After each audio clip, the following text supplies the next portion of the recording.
ठीक है, इन destructible brotherhood exercise है जो कि इंडिया और किर्गिस्तान के बीच में करवाई गई। तो ये कुछ एक्सरसाइज है जो कि रिसेंटली पिछले 2-4-6 महीने के अंदर करवाई गई है। आगे बात करते हैं जो कि पेज नंबर 11, यहाँ पे एक तो ट्रम्प के ऊपर 37 चार्जेस है जो कि लगाए गए डॉक्यूमेंट केस को लेकर, ठीक है, कुछ खास नहीं है। यहाँ पे बात करेंगे रशिया दोस्तों डिप्लॉय करने वाला है न्यूक्लियर वेपन्स, कहां पे, बेलारूस के अंदर, यूक्रेन से लड़ाई करने को लेकर। तो ये अपने आप में एक बहुत बड़ा थ्रेट है कि अगर वो इस तरीके के स्टेप ले रहा है तो दुनिया का कुछ अता पता नहीं है भाई क्या चल रहा है, क्या करना चाह रहे हैं ये लोग, है ना। लेकिन वही वाली बात है कि यूज करना तो क्या बहुत ही बहुत ही बेवकूफ़ी है जो कि पुतिन करेगा, क्योंकि यूक्रेन को पूरी तरीके से सपोर्ट है जो कि नाटो ने कर रखा है, अमेरिका ने कर रखा है। अगर वो न्यूक्लियर यूज करता है तो फिर मुझे लगता है कि बाकी लोग भी रुकने वाले हैं, और एक बार फूटा तो बस उसके बाद तो दुनिया की तबाही है जो कि होने वाली है, वो वाली कहानी है, समझ गया। लेकिन एक तरीके से थ्रेट है जो कि हो सकता है रशिया जो है वो यूक्रेन को दे रहा हो, लेकिन पता नहीं यार, ये सन की कंट्रीज है, China, Russia, Pakistan, north Korea, ये सन की कंट्रीज है, ये सारे के सारे, इनका कुछ नहीं पता ये कब क्या करते हैं, क्या बोलते हैं, क्या कर ले। रात को सोने से पहले किसी से हाथ मिला, अगले दिन बम फोड़ दिया, कोई अता पता नहीं है।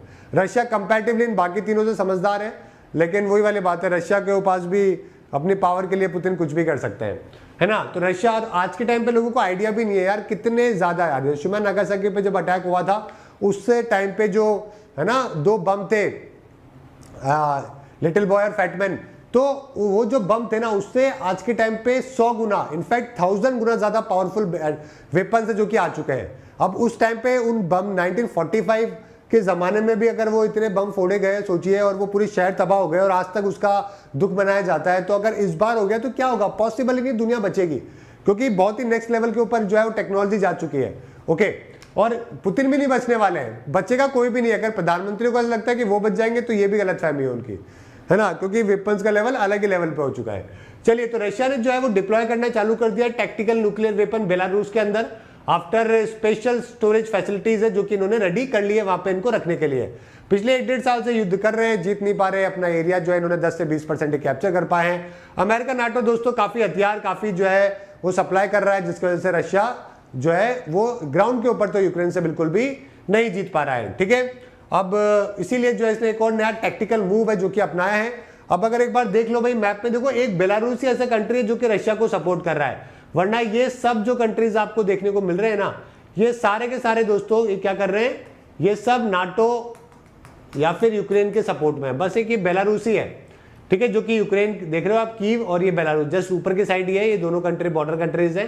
तो यहां पर ये डिप्लॉयमेंट है जो कि कर रहा है। आज के टाइम पे अगर आप दुनिया में देखोगे तो 9 कंट्रीज के पास में न्यूक्लियर वेपन है, कुल मिला के 13,000 है, जिसमें से 90% तो सिर्फ अमेरिका और रशिया के पास में है।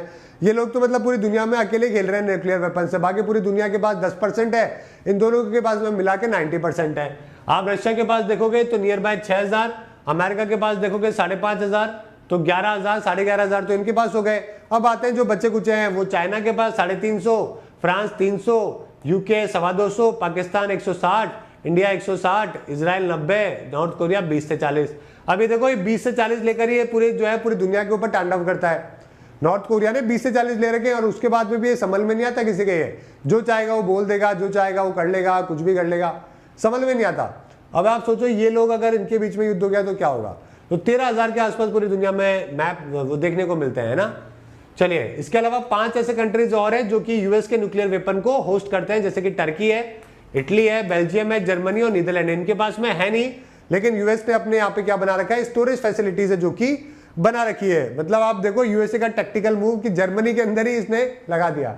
सबसे पहली बार आपको मालूम है ट्रिनिटी करके एक ऑपरेशन है, मैनहट्टन प्रोजेक्ट के तहत अमेरिका ने 1945 में पहली बार न्यूक्लियर वेपन का सक्सेसफुल ट्रायल है जो कि किया था। वैसे खैर प्लान तो यूएसएसआर का था, लेकिन जर्मनी ने अटैक कर दिया था सोवियत यूनियन के ऊपर। अब सोवियत यूनियन युद्ध में लड़ रहा था, इतने में खबर आई कई सारे स्पाई जो है वो सोवियत यूनियन ने अमेरिका में लगा रखे थे। उनके स्पाई बोलते हैं कि भाई अमेरिका ने तो न्यूक्लियर वेपन का टेस्ट कर लिया है।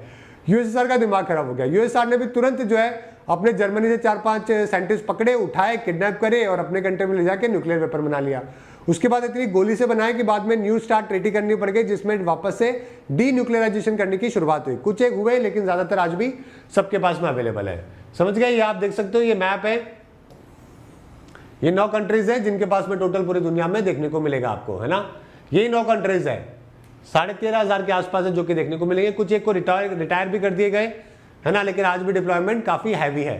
तो ये सारे कंट्रीज है जिनके पास में न्यूक्लियर एनर्जी है, लेकिन किसी के पास में भी न्यूक्लियर पावर नहीं है ये लोग। उसी प्रकार से ओके ये कंट्रीज है बीच वाले जिनके पास में न्यूक्लियर एनर्जी भी है और न्यूक्लियर बॉम्ब भी है। ये कुछ कंट्रीज है जिनके पास सिर्फ न्यूक्लियर वेपन है, ये लोग न्यूक्लियर एनर्जी काम में नहीं लेते हैं। तो ये पूरी दुनिया के अंदर सबसे अगर खतरनाक कंट्रीज की बात करी जाए तो चलिए ठीक है। नॉन प्रोलिफिकेशन ट्रीटी, ये ट्रीटी इसलिए करी गई थी ताकि कोई भी नया देश जो है वो न्यूक्लियर वेपन है जो कि नहीं बनाए, समझ गए। तो एनपीटी को साइन करना था। तो इसमें ये बोला गया कि जिन लोगों ने बना लिया ना वो लोग तो रख लेंगे, लेकिन जिन्होंने नहीं बनाया ना वो लोग नहीं बनाएंगे अब, हाँ, लेकिन हम उनको जो है न्यूक्लियर एनर्जी के लिए हेल्प कर देंगे। तो इस तरीके से रोका गया। हमने दोस्तों इसको साइन नहीं किया, पाकिस्तान ने भी नहीं किया। हमने बोला ये क्या दोगलापन है, तुमने जिन लोगों ने कर लिया तुम तो कर कुरा के बैठ गए, अब जो लोग अपनी सेफ्टी के लिए बनाने की कोशिश कर रहे हो तुम उसको रोक रहे हो, लॉलीपॉप दे रहे हो। तो हमने इसको साइन नहीं किया। इसी वजह से हम लोग एनएसजी के भी सदस्य नहीं है, क्योंकि पहले एनपीटी साइन करनी पड़ती है आपको, ओके। इसलिए हम लोग एनएसजी और एनपीटी दोनों के मेंबर है जो कि नहीं है। आप देख रहे हो यहाँ पे इंडिया पाकिस्तान दोनों कंट्रीज है जो कि इसके मेंबर नहीं है। पाकिस्तान की कोई स्ट्रेटेजिकली मूव नहीं है, जो इंडिया करता है वो पाकिस्तान करता है, कॉपी पेस्ट मार लेता है, सिंपल कहानी है। जिस ऑर्गेनाइजेशन का इंडिया मेंबर होगा वो पाकिस्तान भी बनेगा, जिसका इंडिया नहीं होगा पाकिस्तान भी नहीं बनेगा। जब हम लोग जहां पे अप्लाई करेंगे वहां पाकिस्तान पे अप्लाई करेगा। तो वो तो एकदम जो है कॉपीकैट वाली कहानी चलती है, समझ गए। यूके ने जो है 1952 के अंदर टेस्ट किया। साउथ सुडान जो है ओनली अफ्रीकन नेशन जिसने एनपीटी को साइन नहीं किया है। फ्रांस ने पहला न्यूक्लियर वेपन 1960 में किया, ट्रीटी को 92 में ज्वाइन किया। इजराइल का दोस्तों किसी को नहीं पता अभी तक क्या किया है क्या नहीं किया है।